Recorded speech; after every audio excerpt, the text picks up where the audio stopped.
हो जाता है। कलयुग के जो दोष हैं वह भी समाप्त होंगे, मन का जो मल है वह भी दूर होगा, क्योंकि उस सरोवर में स्नान करने से केवल शरीर का मल जाएगा, लेकिन इस राम कथा सरोवर में गोता लगाने से, बोले इसमें गोता लगाने से तो मन का मैल भी भाग जाएगा, मन का मैल छूट जाएगा। उस मान सरोवर में केवल पानी है, पर इस भैया रामचरितमानस सरोवर में तो एक संत की दिव्य वाणी है। वहां हंस जाते हैं और यहाँ परम हंस जाते हैं। वह थके हुए को विश्राम देता है और यह आप वो शरीर को विश्राम देता है, ये मन को विश्राम देने वाली पावन कथा है जो आपके मन को विश्राम करते हैं। राम कथा के रामचरितमानस का, अच्छा जितने भी ग्रंथ लिखे गए राम जी के संदर्भ में, सबका नाम प्राय रामायण रखा गया, पर गोस्वामी जी ने रामायण नाम न रख करके रामचरितमानस यही नाम, इसका नाम बोले रामचरितमानस। क्यों? बोले ये मानस है, चलता फिरता सरोवर है, इसमें गोता लगाने से बगुले हंस बन जाते हैं और इसमें गोता लगाने से कौआ जो है वो कोयल बन जाता है, कौआ कोयल बन जाता है। काक हो या पिक बकही मराला, कौआ जो है वो कोयल बन जाएंगे और बगुले हंस बन जाएंगे। अच्छा, कौए में और कोयल में क्या अंतर है? रूप रंग आकार लगभग एक जैसा है, पर मूल भेद है उनकी वाणी का। कौआ बोलता है तो लोग पत्थर मारते हैं, कोयल बोलती है तो लोग बड़ा प्रसन्न होते हैं।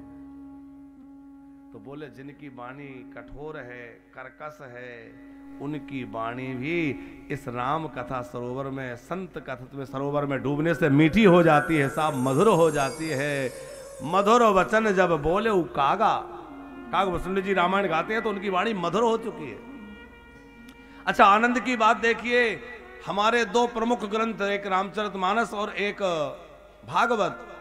बोले भागवत को गाने वाले भी एक पक्षी तोता सुक तोते हैं, और रामचरितमानस को गाने वाले कौन? बोले काग भसुंडी, वो भी कौवे के रूप में रहते हैं, दोनों पक्षी के रूप में रहते हैं। पर भैया पक्षी भी जिस कथा को गाते हैं उसको हम लोग ना गाएं, हम लोग ना सुने तो अब आगे ही कहलाएंगे।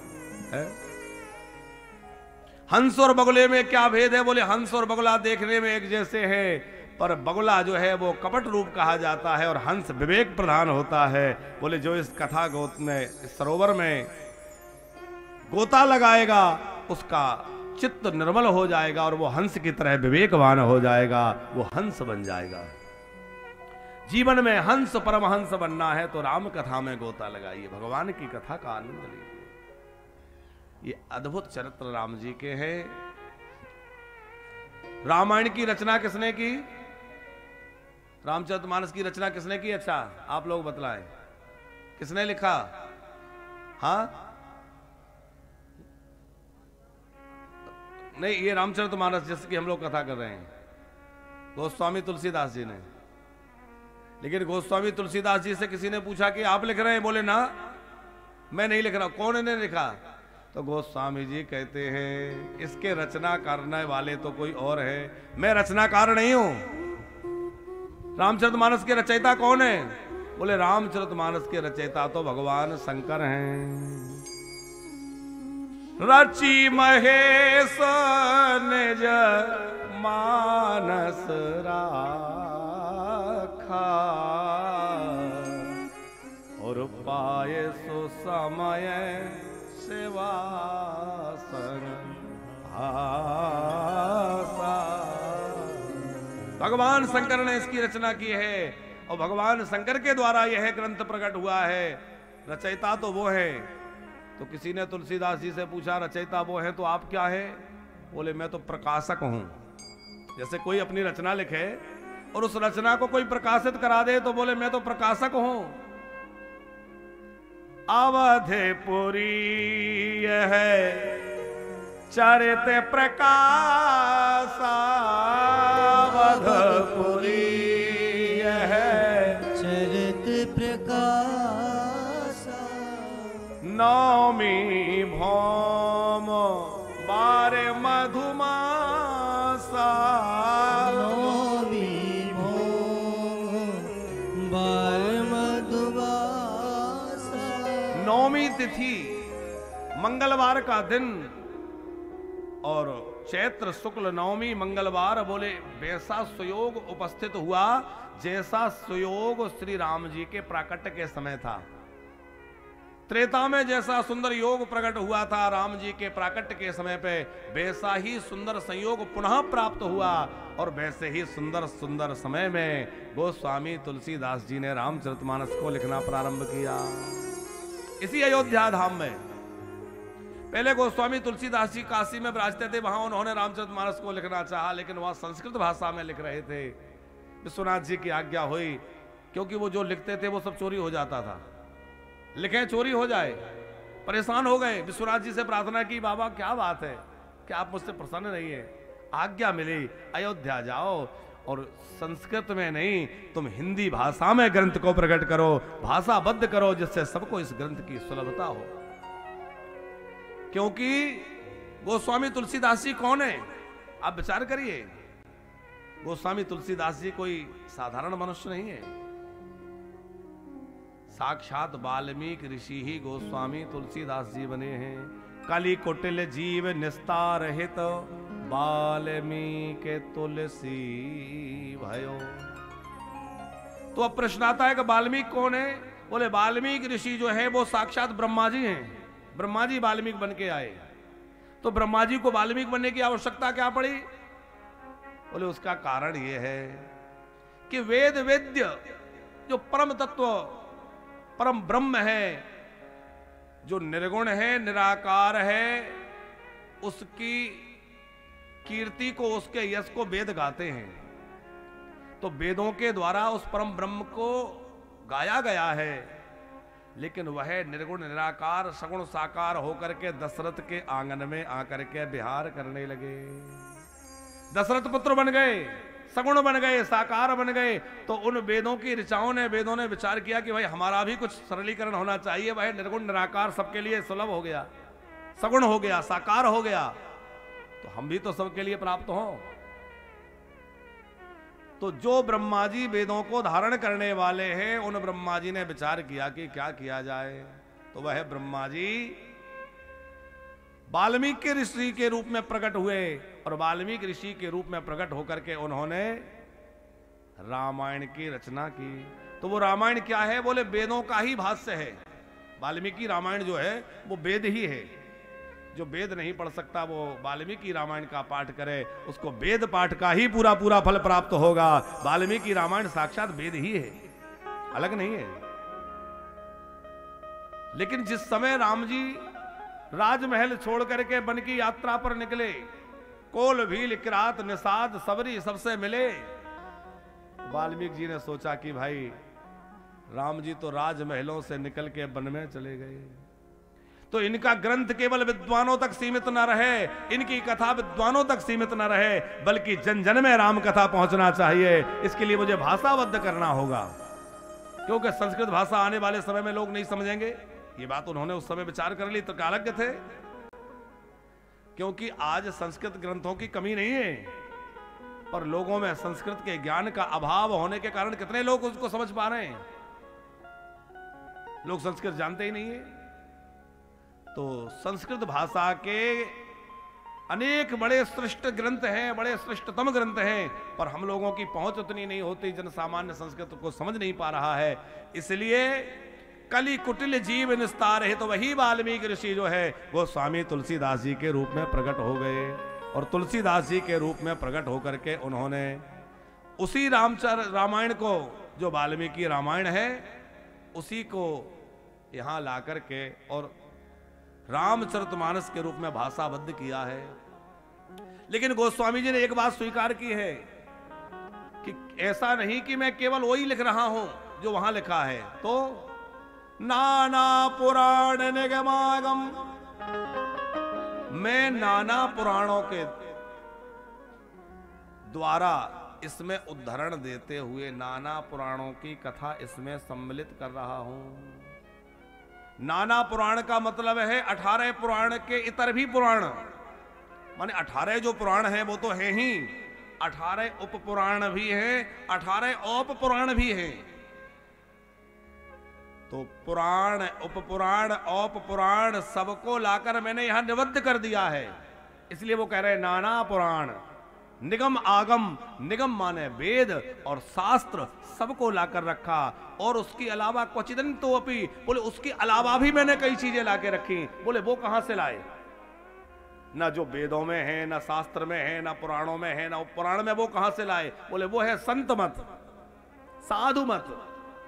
क्योंकि साधु पुरुष, संत पुरुष भी वही बोलते हैं जो वो अनुभव करते हैं, और वो बात गलत नहीं हो सकती। महर्षि वाल्मीकि ने अपने रामचरित, अपने रामायण को लिखा, तो रामायण को लिखने में महर्षि वाल्मीकि ने लिखा कि जिस समय प्रभु श्री राम खर नाम के दैत्य से युद्ध कर रहे थे, तो युद्ध करते करते इतना समीप में पहुंच गए, युद्ध करते करते राम जी जो है 3 पग पीछे हटे। क्या लिखा? युद्ध करते करते राम जी 3 पैर पीछे हट गए। और रामायण को लिख लिया, ला करके हनुमान जी को दिखाया। हनुमान जी रामायण के पाठ करने लगे, और जैसे ही इस श्लोक पर पहुंचे, हनुमान जी बोले ये संभव नहीं है, ये तुमने गलत लिख दिया। अरे राम जी का जो पैर आगे चला जाता है वो कभी पीछे नहीं जाता। राम का पैर एक बार आगे बढ़ गया, पीछे नहीं हट सकता। और तुम कह रहे हो 3 पैर पीछे हटे, ये कैसे हो सकता है? वाल्मीकि ऋषि बोले कि देखो मैंने जो लिख दिया मैं हटाने वाला नहीं हूं, क्योंकि मैंने कोई अपने मन से नहीं लिख दिया। जो मैंने ध्यान में, समाधि में देखा मैंने वही लिखा है, जो मुझे दिखा मैंने वो लिखा, अपने मन से नहीं लिखा। दोनों राम जी के पास गए, भगवान ये इन्होंने रामायण लिखी है, इसमें ये श्लोक मुझे ठीक नहीं लग रहा। हनुमान जी ने कहा, राम जी ने देखा और राम जी ने कहा बिल्कुल ठीक लिखा है, मैं 3 पैर पीछे हटा था। हनुमान जी बोले कैसे हटे, वो क्यों हटे होंगे आप? बोले असल में क्या हुआ कि युद्ध करते करते मैं खर के इतने नजदीक पहुंच गया कि धनुष पर प्रत्यंचा चढ़ाने के लिए स्थान ही नहीं रहा। धनुष को खींचने के लिए स्थान चाहिए, तो धनुष पर प्रत्यंचा चढ़ाने का स्थान नहीं रहा, इसलिए मैं 2 पैर 3 पैर पीछे हट गया ताकि धनुष को खींच सकूं। इसलिए लेकिन धन्य है महर्षि वाल्मीकि कि उन्होंने मेरे युद्ध भूमि में पीछे हटते हुए कदमों को देख लिया और यहां निबद्ध कर दिया। तो ये साधु मत है जो क्वचिदन्य तो अपी, कुछ अन्य स्थानों से लाकर भी गोस्वामी जी ने रखा है। जैसे पुष्प वाटिका का प्रसंग जो रामचरितमानस में है, वाल्मीकि आदि रामायणों में नहीं मिलता। इसी तरह अनेक प्रसंग गोस्वामी जी ने ऐसे लाकर प्रकट किए, पर इसका मतलब यह नहीं है कि वो कपोल कल्पित हैं, नहीं, गोस्वामी जी ने उनको प्रत्यक्ष देखा है, अनुभव किया है। एक नाथ जी ने एक रामायण लिखी है, और एक नाथ जी ने जो रामायण लिखी वो अद्भुत रामायण है, कभी समय मिले तो आप उसका पाठ करिए, पढ़िए। एक नाथ जी अपनी रामायण में लिखते हैं कि जिस समय जानकी जी अशोक वाटिका में बैठी हुई थी, वहां सुंदर पुष्प खिले हुए थे और वहां सफेद रंग के फूल चारों ओर खिले हुए थे। एक नाथ जी की रामायण को भी हनुमान जी ने पढ़ा और बोले एक नाथ जी आपसे गड़बड़ हो गई, क्योंकि मैं गया था लंका में और अशोक वाटिका में गया था, अब तो नहीं गए? बोले नहीं, मैं गया था। हनुमान जी बोले मैंने देखा वहां जितने फूल खिले थे वो लाल रंग के थे और तुम सफेद लिख रहे हो, ये गड़बड़ हो गई। संत एकनाथ बोले नहीं नहीं, वो मुझे जो दिखा मैंने वही लिखा है। जानकी मैया से पूछ लो, क्योंकि वो वहां बैठी थी, तो उनसे ज्यादा अच्छा किसको पता होगा। तो जानकी जी से पूछा, जानकी जी बोली ना तो सफेद थे ना लाल थे, जो फूल वहां खिले हुए थे वो नीले रंग के थे। अब 3 तरह की चर्चा हो गई,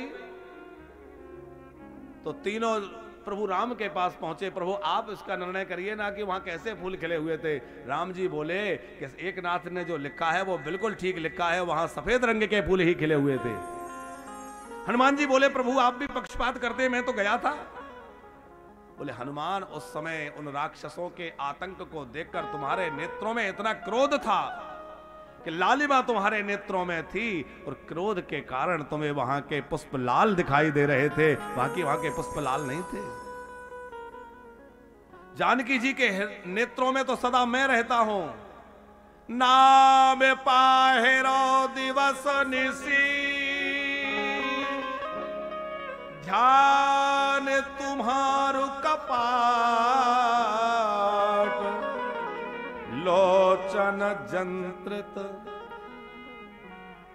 राम ही प्राण जाहे ही प्राण कैसे निकले?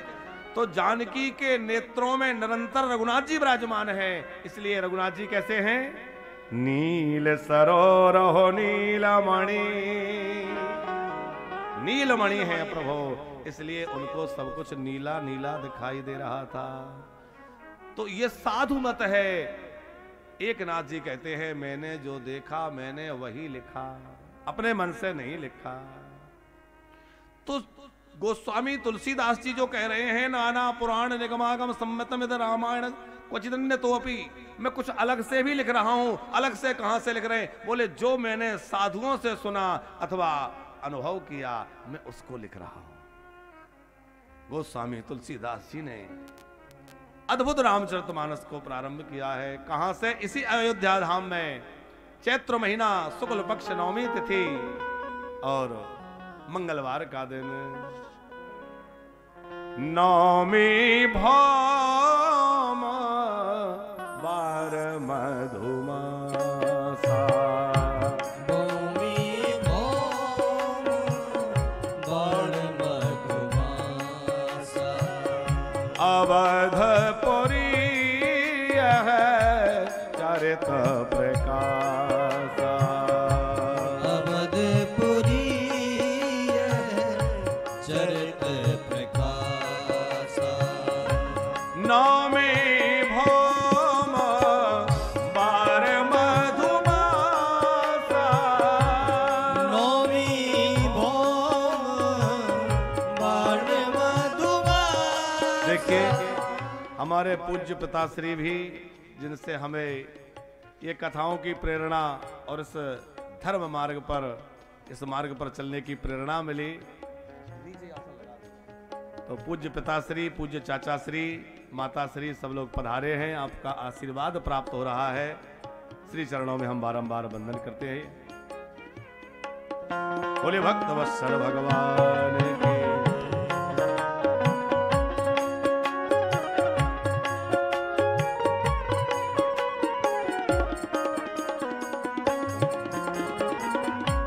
नवमी भौम बार मधुमासा, नवमी भौम बार मधुमासा, अवधपुरी है चरित प्रकाशा, अवधपुरी चरित प्रकाशा, अवधपुरी है चरित प्रकाशा, अवधपुरी चरित प्रकाशा, नवमी भौम बार मधुमासा, नवमी भौम बार मधुमासा। अच्छा, गोस्वामी तुलसीदास जी ने रामचरितमानस की रचना कितनी आयु में की? कितनी उम्र थी उनकी उस समय? लगभग 76 वर्ष की उम्र थी। क्योंकि गोस्वामी तुलसीदास जी का जन्म कब हुआ है? 1554 विषय कालिंदी के तीर, श्रावण शुक्ला सप्तमी तुलसी धरो शरीर। 1554 में, संवत 1554 में गोस्वामी तुलसीदास जी कालिंदी के तीर पर प्रकट हुए। और रामचरितमानस की रचना कौन से संवत में की है? संवत 1631 लिख लिया। कुछ संतों का मत है कि लगभग 2 वर्षों से कुछ अधिक समय लगा। अलग अलग मत हैं, लेकिन हमारे पूज्य सदगुरुदेव मलुक पीठाधीश्वर पूज्य महाराज श्री जी अनेक उद्धरणों के और प्रमाणों के साथ कह रहे हैं कि बोले गोस्वामी तुलसीदास जी ने एक ही दिन में संपूर्ण रामचरितमानस को लिख दिया। एक दिन में उन्होंने उसके कई प्रमाण प्रस्तुत किए। बोले इतना बड़ा ग्रंथ दो एक जो है एक दिन में कैसे लिखा जा सकता है? कोई उस समय इतने साधन तो नहीं थे। तो कहते हैं कि जिस समय लेखन आरंभ हुआ, भगवान शंकर प्रकट हो गए, श्री हनुमान जी महाराज प्रकट हो गए, श्री गणपति जी प्रकट हो गए और सब देवताओं ने कृपा करके एक ही दिन में 8 प्रतियां जो है रामचरितमानस की प्रकट कर दी। उन 8 प्रतियों में से एक देवलोक चली गई, एक ऋषि मुनियों के पास, एक कैलाश पर चली गई, एक गोस्वामी जी के पास। इस प्रकार से उनका विभाजन हुआ है और अद्भुत रामचरितमानस को गोस्वामी जी ने प्रकट किया है। इस रामचरितमानस रूपी सरोवर तक पहुंचने के लिए क्या क्या चाहिए? कौन जा सकता है? इसका पात्र कौन है? बोले इसमें पात्र अपात्र की कोई चर्चा नहीं है, लेकिन इस तक पहुंचने के लिए श्रद्धा चाहिए, श्रद्धा रूपी राह खर्च चाहिए। जे श्रद्धा संबल रहे तो, श्रद्धा रूपी संबल हो। दूसरा, साधु पुरुषों में जिनका अनुराग हो, संतों में जिनका मन लगता हो, संत संग हो। जे श्रद्धा संबल रहे तो नहीं संतन कर साथ, और तिनका मानस अगम अति जिनहि न प्रिय रघुनाथ। बोले तीसरा कहे कि श्री रघुनाथ जी के चरणों में प्रीति होना चाहिए। गोस्वामी जी ने अद्भुत रामचरितमानस का आरंभ किया है और आरंभ करने के समय लोगों के मन में था कि गोस्वामी जी राम शब्द से गोस्वामी जी लिखना आरंभ करेंगे, क्योंकि जब जन्म लिया तो सबसे पहले उन्होंने क्या बोला? जन्म लेते ही बच्चा रोता है, पर तुलसीदास जी जन्म लेते ही रोए नहीं। क्या बोले? राम। इसलिए उनका नाम ही पड़ गया राम बोला। तो लोगों को लगता था कि ये तो निरंतर राम नाम में डूबे रहते हैं, रामचरितमानस का आरंभ राम नाम से करेंगे। पर गोस्वामी जी ने राम नाम से आरंभ नहीं किया, अपने ग्रंथ का आरंभ उन्होंने वर्ण शब्द से किया है। वर्णानाम अर्थ संज्ञानाम रसानाम छंदसामपि। वर्णानाम, सबसे पहला अक्षर रामचरितमानस का क्या है? वर्ण। और समापन में आखिरी शब्द क्या है? ते संसार पतंग घोर किरणई दहियंती नो मानवा। बोले रामचरितमानस का अंतिम शब्द है मानव और आरंभ का शब्द है वर्ण। इसका मतलब है रामचरितमानस का जो वर्ण है वो क्या है? बोले यदि स्पष्टीकरण नहीं किया तो ब्राह्मण कहेंगे कि भाई वेद पुराण शास्त्रों पे हमारा अधिकार है, तो इस पे भी हमारा अधिकार होगा। क्षत्रिय कहेंगे नहीं नहीं, राम जी तो क्षत्रिय कुल में आए इसलिए हमारा अधिकार ज्यादा है। वैश्य कहेंगे हम लोग व्यवस्था करते हैं, धन खर्च तो हम करते हैं, व्यवस्था हमारा अधिकार है। और चतुर्थ वर्ग कहेंगे राम जी तो हम सबके पास आए, हमारे घरों में कुटियाओं में आए, इसलिए हमारा अधिकार अधिक है। तो गोस्वामी जी कहते हैं रामचरितमानस का अधिकारी कौन है, किसका है? बोले जो मानव है उस मानव मात्र के लिए रामचरितमानस है, चाहे वो किसी वर्ण का हो, किसी मत का हो, किसी संप्रदाय का हो। जो मानव है अथवा जो मानव बनना चाहता है, मानव को मानव बनाना सिखाती है राम कथा, मनुष्य को मनुष्य बनाना सिखाती है राम कथा। ओ रावण ने अपनी मृत्यु मांगी किससे? मनुष्य से। लोगों ने कहा तुमने अपनी मृत्यु बड़ी सस्ती मांग ली, ये तो मृत्यु लोक है, मनुष्य लोक है, कोई भी मार देगा। रावण बोला कोई भी नहीं मार सकता। बोले क्यों? बोले इसलिए कि यहां मैं मानव किसी को रहने ही नहीं दूंगा। मतलब बोले लोग मानव की शक्ल में तो दिखेंगे, मानव की आकृति प्रकृति तो, मानव की आकृति तो रहेगी पर प्रकृति नहीं रहेगी। मैं उनके अंदर से मानवता समाप्त कर दूंगा। और रावण ने वही किया। जितने मानवता के पाठ पढ़ाए जाने वाले स्थान थे वहां से सब जगह से मानवता को खत्म करने का काम किया। गौशालाएं नष्ट कर दी, वेदशालाएं नष्ट कर दी, गुरुकुल नष्ट कर दिए, और जहां जहां मानवता सिखाई जाती है वो स्थान उसने नष्ट करके मानवता को मिटाना चाहा। और फिर श्री राम महामानव के रूप में प्रकट हुए और महामानव बनकर के प्रभु श्री राम ने मानवता सिखाई है और उनका यह दिव्य चरित्र हमें मनुष्य बनना सिखाता है कि कैसे मनुष्य को जीना चाहिए, कैसे रहना चाहिए, कैसे चलना चाहिए। धन्य है प्रभु श्री राम और उनका आदर्श। भाई हो तो कैसा हो? बोले भाई हो तो राम जैसा हो।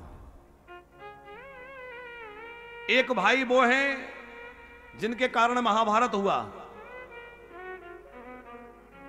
अच्छा, एक सूत्र समझ लीजिए, कहां महाभारत होता है और कहां रामायण होती है। बोले जहां दूसरे का अधिकार छीनने की भावना होगी वहां महाभारत होगा, और जहां अपना अधिकार दूसरे को देने की भावना होगी वहां रामायण होगी। अपने घर में क्या करना है आप समझ लीजिए।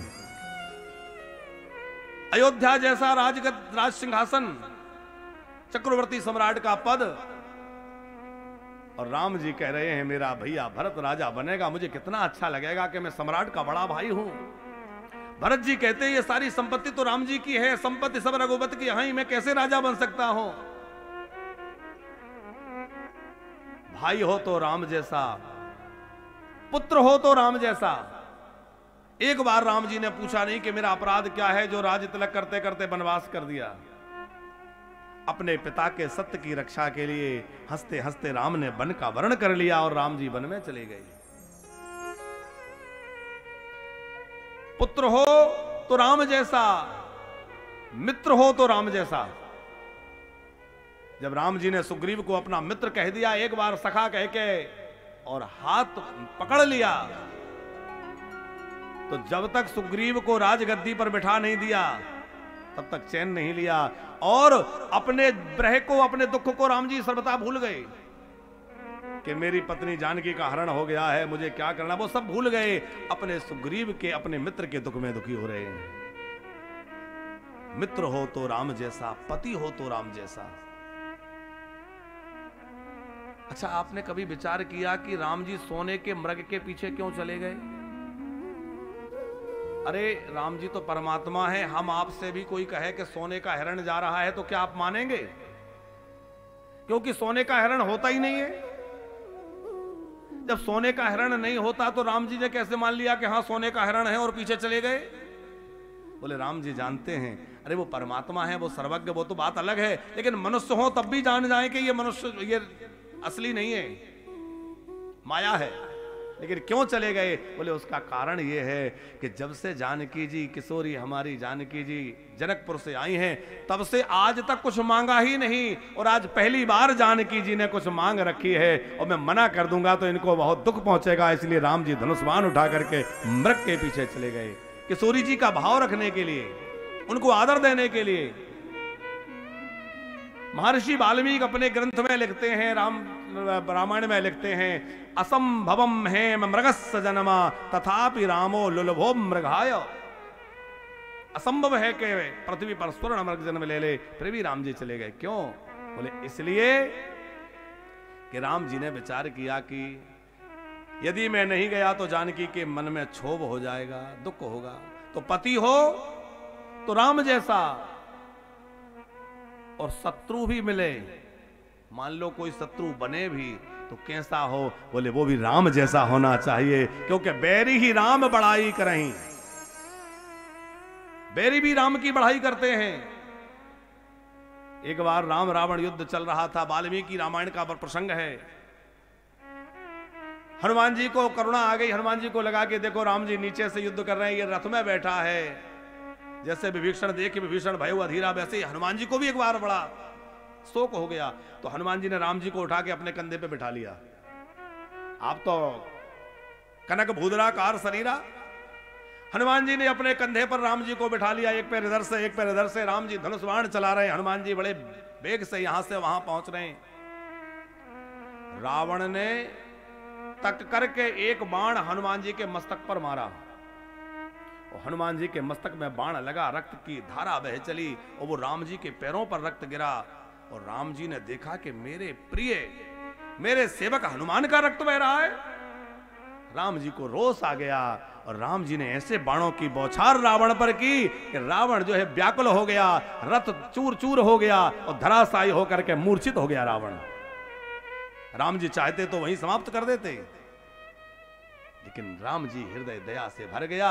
ये इस समय मूर्छित है, इसके हाथ में शस्त्र नहीं है, ये रथहीन हो चुका है। सारथी को बुला के कहा, सुनो, दूसरा रथ मंगवा के इसको उसमें डालो, उठा के महलों में ले जाओ और औषधि लेपन करना। जब ये स्वस्थ हो जाए तो फिर लेके आना, क्योंकि मैं ऐसे शत्रु पर वार नहीं करता। रावण बड़ा लज्जित हुआ। जब रावण को चेत आया तो बड़ा लज्जित हुआ और सराहना करता है, धन्य है राम, आप धन्य हैं। और जिस समय रावण की मृत्यु हुई ना, तो रावण की मृत्यु के समय मंदोदरी मन में विचार करने लगी कि एक बार जाकर देखूं तो सही वो पुरुष कौन है जिसने मेरे पति को विश्व विजयी रावण को मार डाला। एक बार देखूं तो उस व्यक्ति को। राम जी एक शिला पर बैठे हैं, कुछ गंभीर हैं,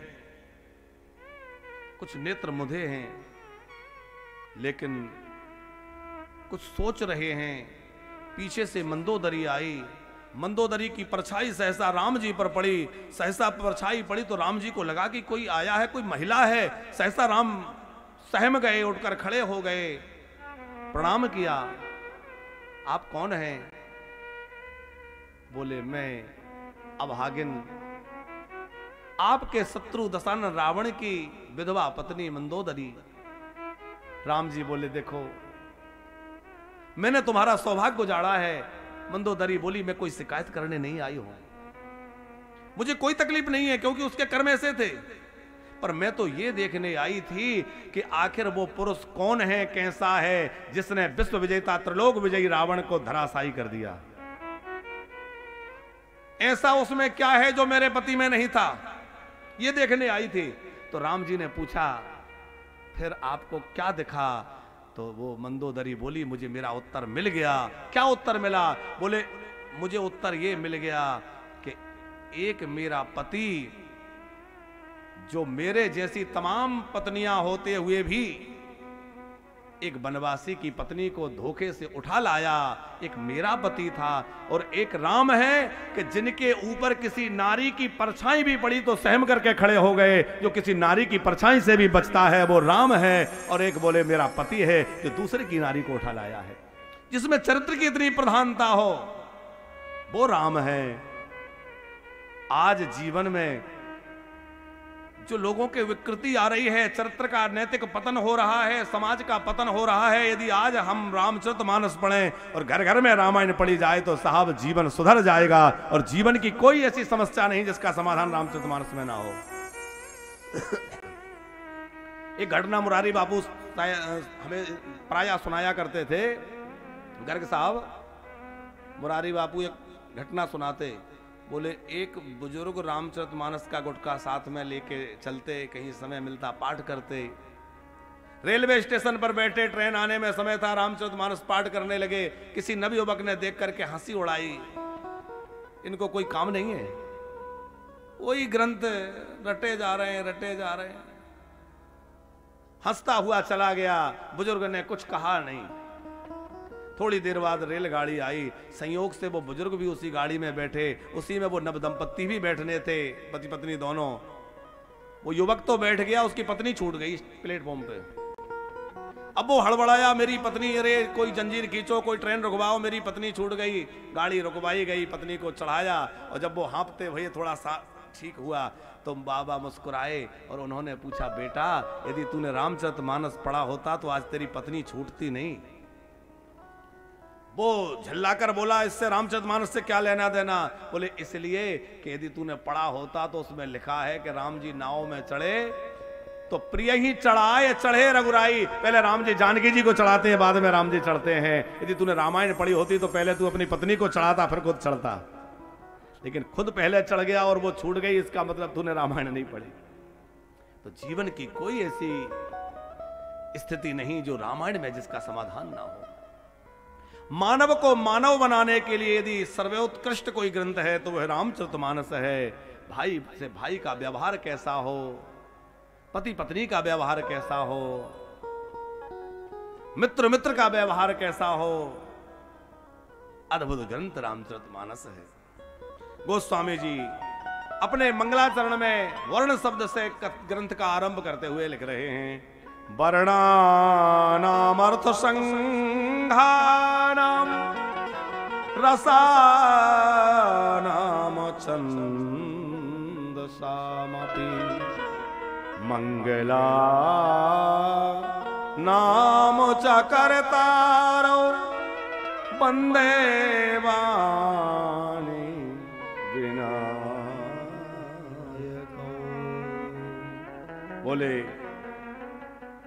वर्ण और अर्थों का समूह, वर्ण अर्थ और अर्थों का जो समूह है, रसों का समूह, छंदों का समूह, उनको प्रकट करने वाली बाग देवी सरस्वती और विघ्न विनायक गणपति दोनों की वंदना की है। वंदे वाणी विनायक। अच्छा, वाणी माने सरस्वती तो है ही, लेकिन महापुरुषों ने, आचार्यों ने यहां वाणी शब्द का अर्थ सरस्वती की बजाय जानकी जी भी लगाया है। बोले जानकी जी का स्मरण। और विनायक माने, बोले विनायक माने गणेश जी तो होते ही हैं, लेकिन विनायक माने यहां राम जी हैं। बोले वो कैसे हैं? बोले विशिष्ट नायक विनायक। और विशिष्ट नायक कौन है? बोले हमारे रघुनायक ही विशिष्ट नायक हैं, इसलिए विनायक माने श्री राम। एक श्लोक में भगवान गौरी शंकर का स्मरण किया है, गुरुदेव का वंदन किया है, श्री सीताराम जी के पुण्यारण्य में विहार करने वाले वाल्मीकि और हनुमान जी का वंदन किया है। सीताराम गुणग्राम पुण्यारण्य विहारण वंदे विशुद्ध विज्ञान कवीश्वर कपीश्वर।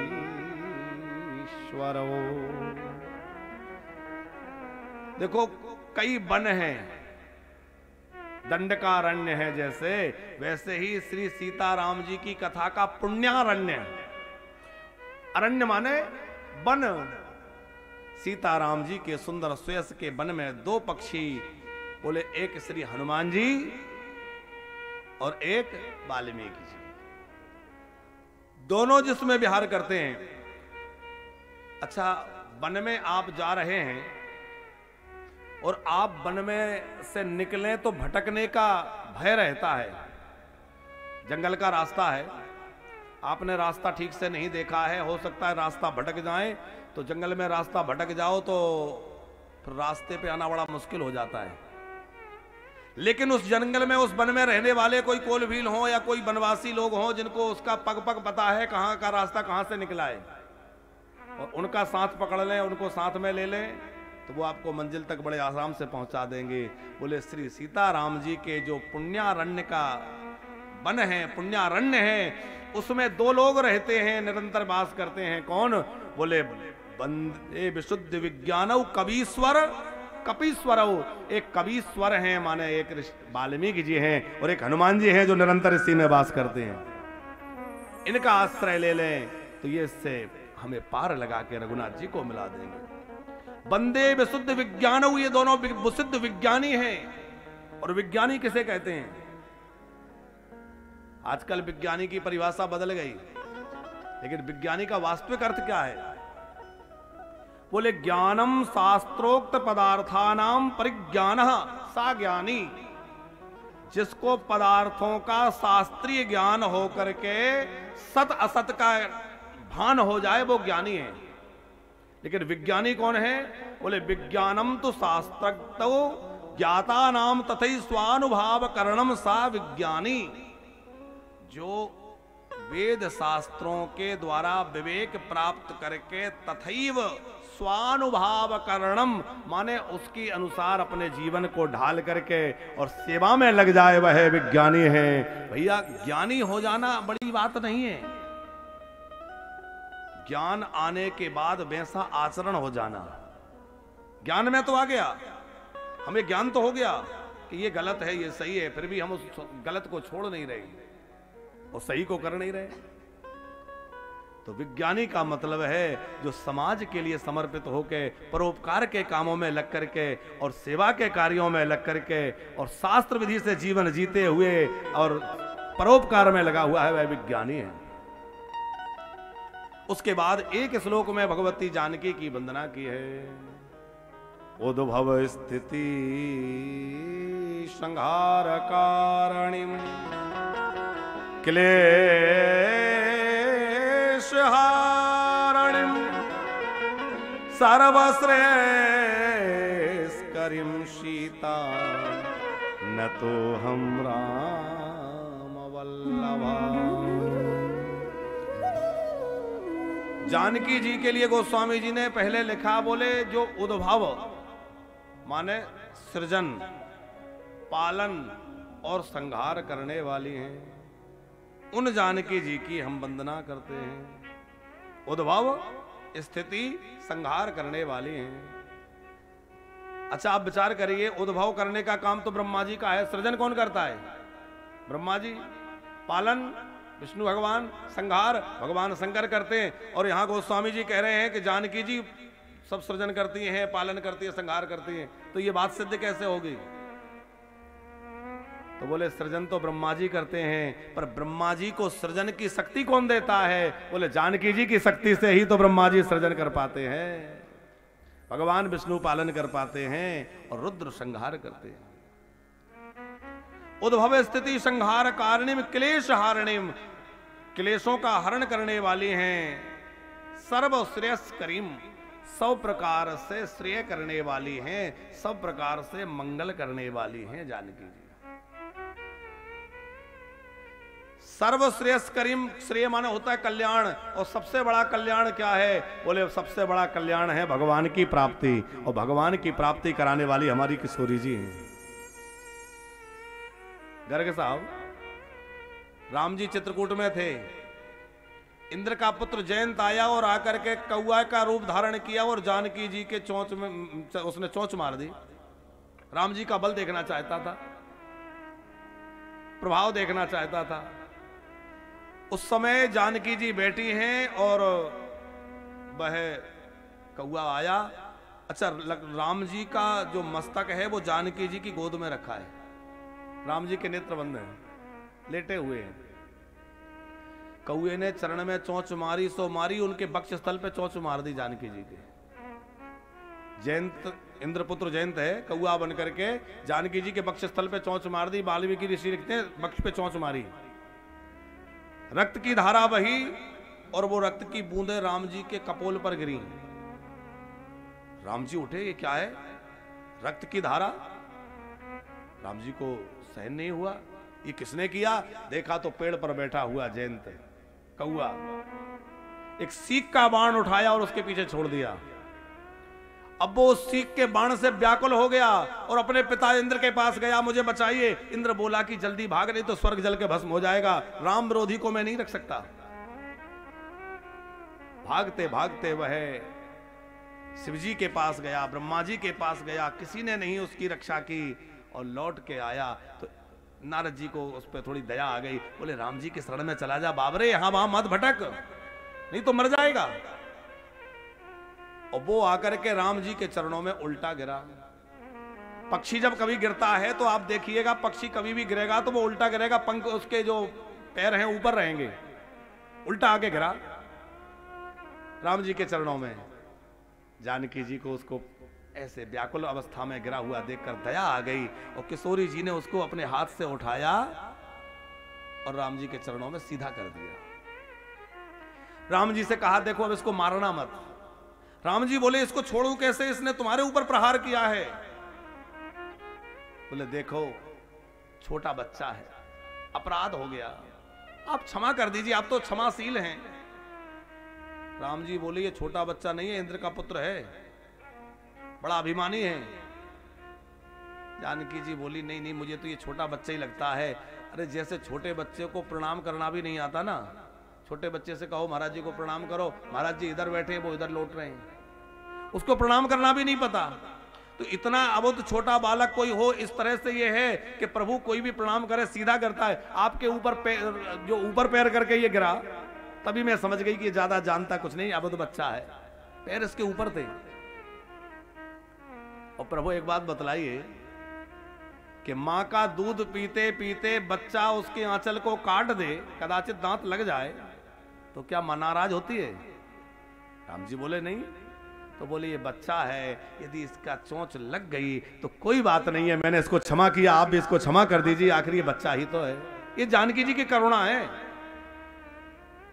राम जी ने कहा कि क्यों क्षमा कर दूं? बोले इसलिए कि ये आपकी शरण में है, शरणागत है, और आपका नियम है कि शरण गए प्रभु ताहि न त्यागा। शरण गए प्रभु ताहि न त्यागा। विश्वद्रोह कृत अधुजेहि लागा। विश्वद्रोह अधुजेहि लागा। एक बार जो आपकी शरण में आ जाता है, आप उसके ऊपर कभी पर क्रोध नहीं करते, वो चाहे जितना बड़ा अपराधी हो, ये आपकी शरण में आया है। राम जी को थोड़ी हंसी लगी और पूछा कि देवी शरणागत कैसे हो गया ये? अरे शरणागत कोई भी होता है तो कोई संत महापुरुष की कृपा से, वो जैसे किसी को शरणागति माने गुरु दीक्षा होती है, कोई संत देते हैं, कोई महापुरुष देते हैं। इसने कौन से गुरु दीक्षा ले ली? तो जानकी जी ने कहा कि नारद जी ने कृपा कर दी। अरे नारद जी ने अपने हाथों इस पर कृपा करके, और नारद जी ने आपके पास भेजा है, तो नारद जैसे गुरु की कृपा से ये आपके पास आया है, इसलिए आप इसको त्याग मत करिए, इसको रख लीजिए। अब राम जी को थोड़ा विनोद लगा, तो कहा देवी जो शरण में आता है तो उसके मस्तक पे ऊर्ध्व पुंड लगाया जाता है, कंठ में तुलसी बांधी जाती है, सब संस्कार होते हैं। ये संस्कार इसके कब हुए? तो जानकी जी बोली कि जब ये गिरा तो चित्रकूट की रज, संतों की चरण रज इसके माथे पर लग गई, तो इसका तिलक वाला संस्कार हो गया। और मैंने अपने हाथों से उठा करके इसको कंठ में पकड़ करके सीधा किया, तो गले में कंठी पहनाने का संस्कार हो गया, और इसके सारे संस्कार हो गए। आपका दास बन गया, इस पे कृपा करके इसको छोड़ दीजिए, इसको मारिए मत। जानकी जी की दलीलें सुन के राम जी को, जयंत को प्राण दान देना पड़ा। बोले अब नहीं मारूंगा, ठीक है, एक नेत्र फोड़ के छोड़ दिया। लेकिन राम जी ने सोचा कि यदि ये इसी प्रकार कृपा करुणा दिखलाती रही तो राक्षसों को कैसे मारूंगा? ये इसी तरह सब पर कृपा करती रही तो राक्षसों को तो मैं मार ही नहीं सकूंगा, और मेरा तो प्रण है निश्चर हीन करो मही। तो राम जी ने जानकी जी से क्या कहा? देवी जी आप तो ऐसा करिए कि आप जब तक मैं निशाचरों को मारता हूं तब तक अग्नि में वास करिए, जब लगी करहो निशाचर नासा और तुम पावक में करो निवासा। क्योंकि आप रहेंगे तो आप ये काम करने नहीं देंगे, इसलिए आप पावक में वास करिए। तो ये कथा सुनाने का अर्थ ये है, हमने ये प्रसंग इसलिए सुनाया कि इतनी कृपा इतनी करुणा जानकी जी में है कि भैया वो जयंत जैसे पर भी कृपा करके राम जी से क्षमादान दिला दिया, राक्षसों पर भी कृपा हो गई। और जानकी जी को माया रूप में गोस्वामी जी कहते हैं।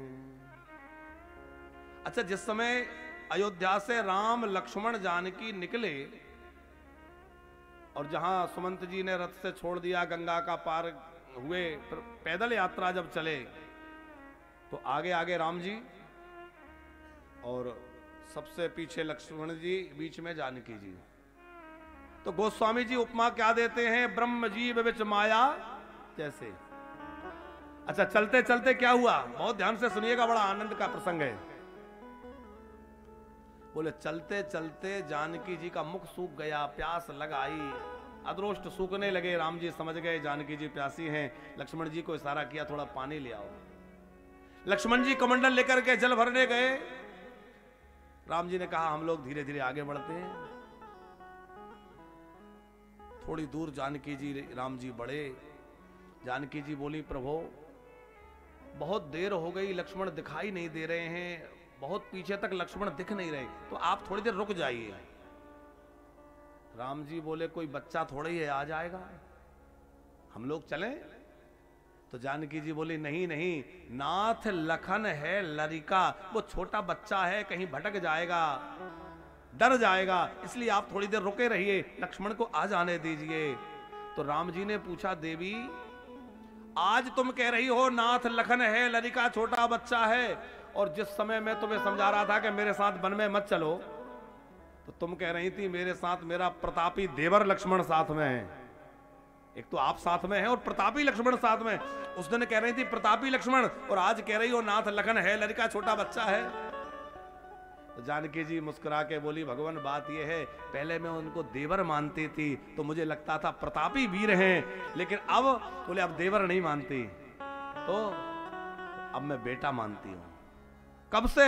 बोले जब से सुमित्रा जी ने कह दिया कि ताते तुम्हारी मातु बैदेही, पिता राम सब भांति सनेही, तात तुम्हारी मातु बैदेही,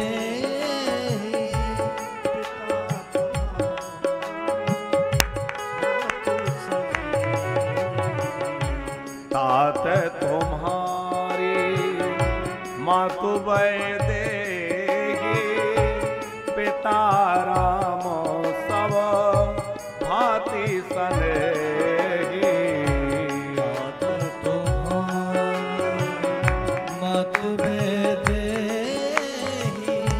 पिता राम सब भांति सनेही।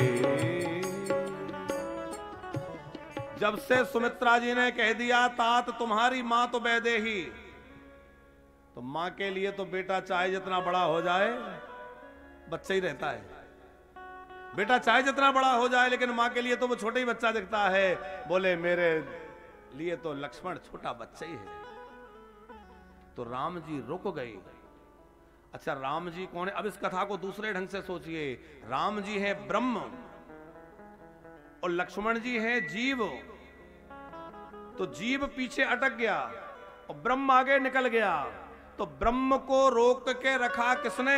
जानकी ने। बोले ब्रह्म को भी जो जीव के लिए मिलन के लिए रोक दे वो माया रूप जानकी हैं। तो जीव और ब्रह्म का मिलन कराने वाली हैं। बोले यदि जीव अटक गया तो ब्रह्म को स्थिर कर दे और ब्रह्म को कहे कि जीव को अपने साथ ले लीजिए। जीव और ब्रह्म को मिला दे, वह जानकी है। इसलिए गोस्वामी जी कहते हैं सर्व श्रेयस करिम सीताम न तो हम राम वल्लभाम। मैं ऐसी राम वल्लभा किशोरी जी जानकी जी को वंदन करता हूं। हम लोग भी जरा किशोरी जी को प्रणाम करें।